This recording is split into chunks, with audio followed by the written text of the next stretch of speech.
You know, Jack, it's funny. Years ago, I sat down with a gentleman named Piero Midiar, chairman and founder of eBay. And he talked to me about similar aspirations, a global marketplace for eBay where small businesses could sell their goods to anyone in the world. eBay did not do particularly well in your home market with finding the buyers, but they have done a pretty good job finding the sellers. Why go through all this? Why not just buy eBay? Well, if you want to buy, I think first, I don't know they want to sell. And the second, we have to think about one thing. If you doing business, it's not that simple, only buy. You have to create something, right? You have to create something that never exists for the future. So we focus on more thinking about the next 10, 20 years, how we can do, if eBay did not succeed, why we can be successful, what are the things we should be do differently. So I think internet is so young, and to buy big companies to digest like us, it's not easy. So we have to think about how we can develop ourselves. And when you think about eBay, and again, I think they have done a fairly good job getting small businesses on the platform to sell to others in this country. But the idea of a global marketplace, why are you going to be able to succeed where others perhaps have not? We've been focused on helping small business. And I think this time, because we have 350 million buyers in China, so we think about bringing the American small business to China, bringing European small business to China. Because we control the buy side, it will be easier. If you don't have the buy side, it's difficult to help the supply side.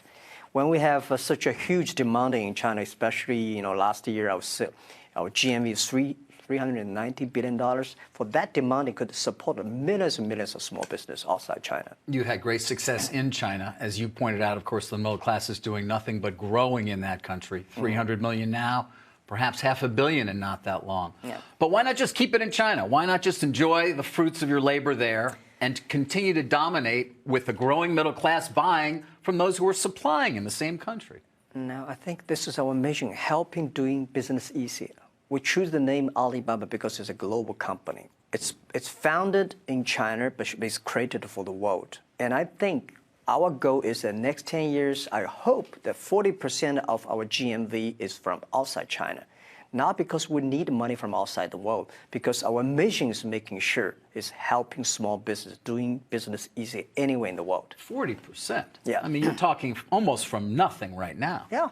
Then that's why we are working very aggressive. That's why I'm coming to the States. I go to Europe and I go to Africa. Maybe I will go to everywhere that small business. I think it's opportunity for everyone. You recently did a deal, I think, with SoftBank in Japan as well to promote Japanese imports into China, and too. Korea. And Korea. Yeah. So this is what you're going to be focused on, yes, with the belief that this can become a real part of the overall Alibaba marketplace and platform. Yes, and the other thing is because the demand for China is huge. Because China today, the population of the middle class is almost the same size as the American population. And I think in 10 years, we have more than 500 million middle class. China should change from exporting country to importing country. China will be the largest buyer of the world in next 10, 20 years. So we need products from outside China. Yeah, you said in your remarks in front of the small business people just moments ago, we'll never see blue sky again in China if we keep exporting. Of course, because you buy oils and burn the coals in order to manufacture. It's going to be tough. Do you think that change can really take place even in 10 years? I mean, you're talking about an export-led economy that has led hundreds of millions of people out of poverty and out of the farms into the cities. Why would you want to change it? Well, I think China must change it because it's been this kind of model for 30 years. And I think next 30 years, because of the internet, because of the new globalization way, I think if we do not change it, China is paying attention to the air, the water, the food safety, and all the climate change. These things will help China to change faster. I noticed that in your remarks, when you do talk about success already in getting small business to sell into China, it is typically agriculture. I mean, it's cherries from Seattle, you've mentioned from Washington. It's Alaskan seafood. Is that your expectation, that much of what will represent that trade will be out of the U.S. ground or trees or waters?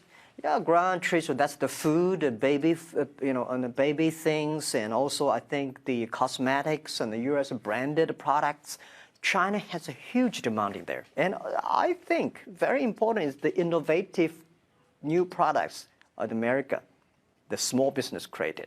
That would, because big companies are already everywhere in America. But what would that be? An innovative product that would come from this country to China that there would be interest in? Do you have any idea? I walk on the street every time. Walk into some small street and see the baby products, see the toys, and see. I think these things would be fantastic in China. Aren't they probably already manufactured there, even if the idea is here? Well, not really, not really. And as this morning, I met some the companies making candies. I think the Chinese people love it. So you're looking for anything you can possibly get to sell. Anything, yeah. You know, I wonder, I watch you here, of course, and the reception that you get. To me, you're a walking embodiment of the positive relationship conceivably between our country and China. But it is fraught with tension. I mean, barely a day goes by where we don't seem to have accusations of cyber espionage by the Chinese government against various entities here. The South China Sea tensions on the military front are significant. Do you worry at all about those tensions becoming so great that it affects your ability to succeed in what you're saying you're trying to do? Well, if you say, don't worry, that's not true. But if I worry, what can I do? So I think because of internet, people get to know each other better. The two nations should start to respect each other, appreciate each other. Today, some of the relations like a chicken talks to ducks. Everybody has his own language. And I think people should sitting down and talking about the same thing that we worry about together. As I said yesterday, the disease, right, the poverty, the climate change. There are big problems that change the world. If we're working together, that will make us understand each other, appreciate each other, help each other. But today, I think, things happening, but I'm pretty confident. You are? I'm pretty confident that these issues, and they're not insignificant, can be overcome to the extent that trade will continue in a positive manner? I think I'm confident. I think the young people, this generation, and we have the history between China and the USA and the Soviet Union. I mean, we have a lot of disaster in the history, but we all solve it. Why we cannot solve problems now? But we just sit down, listen, and talk, and communicate, and do something together. Things will be solved. That's what I believe. Yeah. Well, it's great to listen to you say it, and I hope to believe it. You have a lot of faith, of course, in the younger generation. I would point out, I think you have, your entire management team was born post-70s. Yes. And I think I wrote something down here. I just want to make sure I've got it. Why, in your opinion, is the post-70s generation, quote, better at developing the future? I think young generation is always better than last generation. No matter you like it or don't like it. My father said, Jack, I'm so good, you'll never be, but I'm better than him. My father is better than my grandfather. My children will be better than us. And I think because internet is such faster growing, and when you're looking for successes, you should looking for success when you are young, and leaving some opportunity and chance for them to make mistakes, and supporting them when they make mistakes. So I think today for all the Alibaba senior management who are born in 60s, they stepped down from the executive chairs, supporting the 70s. Now we have more than 48 and 47% of the senior management are 70, and 50% are 80. So which 80s, and we got 3,090s that joining. Look, this is the hope of the company. If we can, the average age of the company of Alibaba 65, we're dead. Anything you want to tell Jeff Bezos, who's 51 years old?